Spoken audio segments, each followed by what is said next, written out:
Hello students, welcome to Grisha Conceptual Classes. Now we are doing question number 2 from exercise 12.1 Heron's Formula, chapter number 12. Okay, so question number 2 क्या कह रहा है? एक triangular side walls है एक flyover की जिसको एडवर्टीजमेंट के लिए यूज किया जाता है. अब ट्राइंगुलर साइड वॉल्स है तो उसकी 3 डायमेंशंस होंगी. वो 3 डायमेंशंस हमें यहाँ पर दी हुई हैं. That is 122 meters, 22 meters and 120 meters. It's आप अपनी एनसीईआरटी देखेंगे तो कुछ इस तरह की फिगर बनी हुई है वहां पर.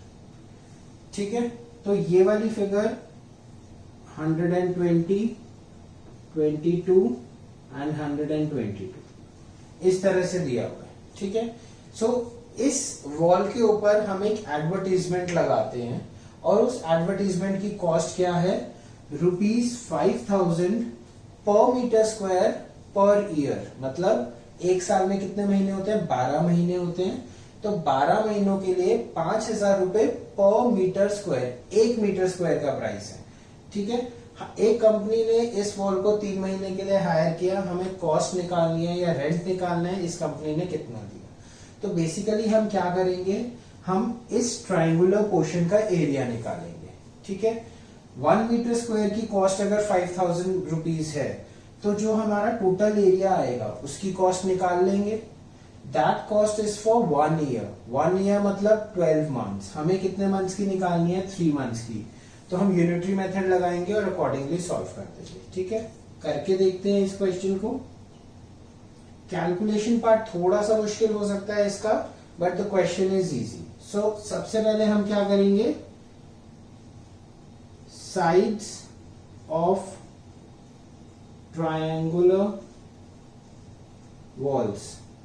मैं साथ साथ आपको प्रेजेंटेशन भी बता रहा हूं. Sides of triangular walls, small a is equals to 122 metres. हमारा जो फॉर्मूला है हीरोन्स फॉर्मूला, उसमें a b c और s ये 4 टर्म्स यूज हुई है. तो हम ये 4 टर्म्स अपने सॉल्यूशन में बताएंगे कि इनकी वैल्यू क्या है. So I am taking a as 122, b as 22 meters and c as 120 meters. आप कुछ भी लिख सकते हैं, जरूरी नहीं है a को ये लेना है, b को ये लेना है. Your a can be 22, it can vary, doesn't matter. Answer will be same. Okay. So sides of triangular walls are this. So semi perimeter कितना होगा इसका? Semi perimeter, as we know the formula will be a plus b plus c upon 2. Remember, upon 2, not 3. 122 plus 22 plus 120 upon 2 meters. Again, unit लिखना बहुत जरूरी है. So इसको solve करेंगे.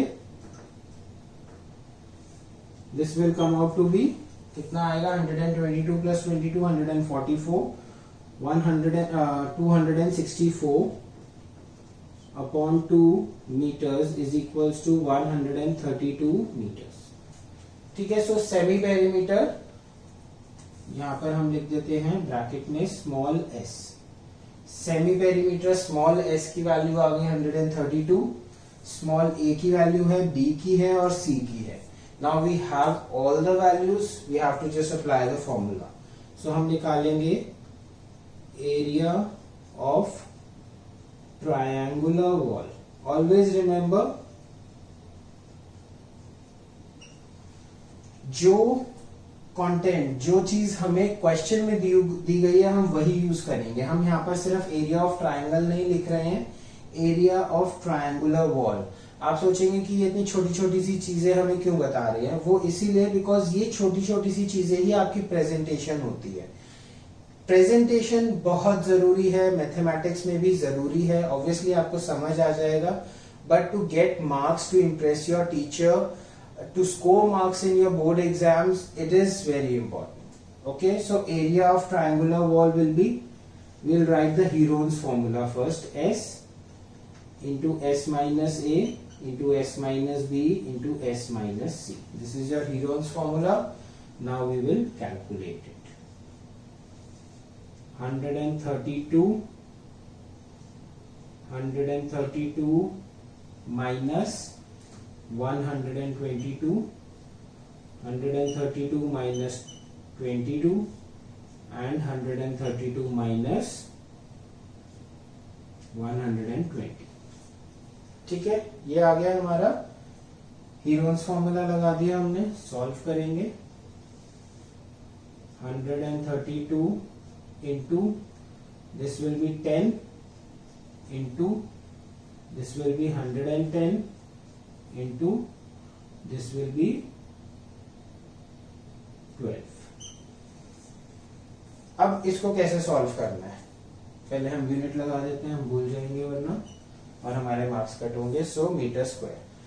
अब इसको कैसे सॉल्व करना है, इन सारी टर्म्स को सॉल्व करके फिर फैक्टराइजेशन करेंगे? नहीं, मैं सबसे पहले क्या करूंगा, मैं ये 0 और ये 0 इंटू 0 मैं इसको बाहर लाऊंगा. मतलब एक स्टेप मैं करके दिखा देता हूं. 132 इंटू 1 इंटू 11 इंटू 12. इस 1 का एक 0, इस 11 का एक 0 इंटू 100 में ऐसे लिखा. ठीक है, अब ये जो इंटू 100 है हमारा, इस 100 का अंडर रूट क्या होता है, सबको पता है 100 का अंडर रूट होता है 10. तो इस 100 के अंडर रूट को मैं अंडर रूट से बाहर लाऊंगा और मैं लिख दूंगा 10. अंदर में बचेगा 132. 1 को हम लिखे या ना लिखे एक ही बात है. 11 इंटू 12 देखो क्या होएगा.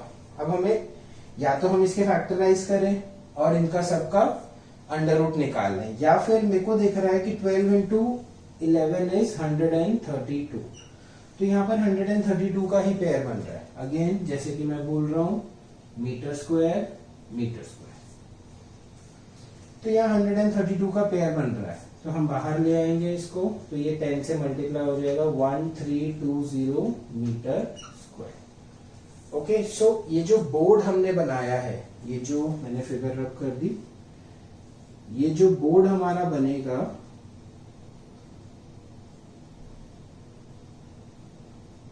ये जो बोर्ड हमारा बनेगा ट्रायंगुलर बोर्ड एडवर्टाइजमेंट का, इसका एरिया कितना होगा, 1320 मीटर स्क्वायर.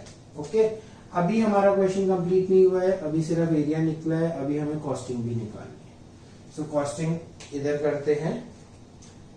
क्या लिखेंगे, cost of 1 metre square for 1 year is equals to rupees 5,000.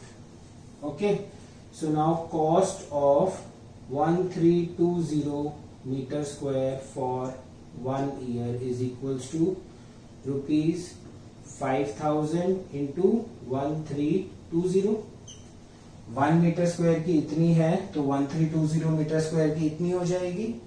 Okay, अब हमें क्या निकालना है, कॉस्ट ऑफ 1320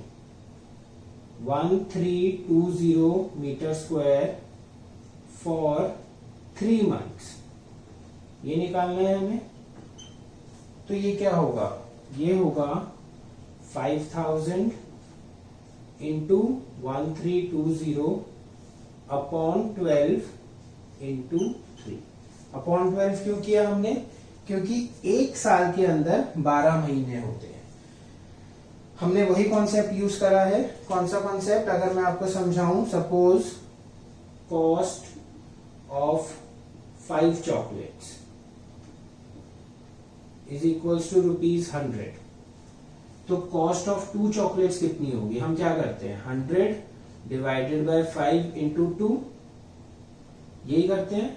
इससे हमारा आंसर आ जाता है 40 रुपीज. तो यही कॉन्सेप्ट, यही चीज हमने यहां पर करी है. कॉस्ट फॉर 12 मंथ्स दी हुई थी इतनी, तो 3 मंथ्स निकालनी थी, तो डिवाइडेड बाय 12 इंटू 3 कर दिया. This is our rupees, right. तो मैं ये रब कर देता हूं. तो अब हम इसे सॉल्व कर देंगे. अब इसे सॉल्व करने के अलावा हमारे पास कोई ऑप्शन नहीं है. सो 3 4s are 12 and 4 3s are 330 into 4 is 1320. So अब हम इसे कैलकुलेट करेंगे. 330 into 5,000, this will come out to be rupees 165 1 2 3 4 4 zeros. So this is approximately 16,50,000 rupees. Okay, So the company will have to pay rupees 16,50,000 as a rent for an advertisement for 3 months. Okay, so this was all about question number 2. We'll be doing more questions in our subsequent videos.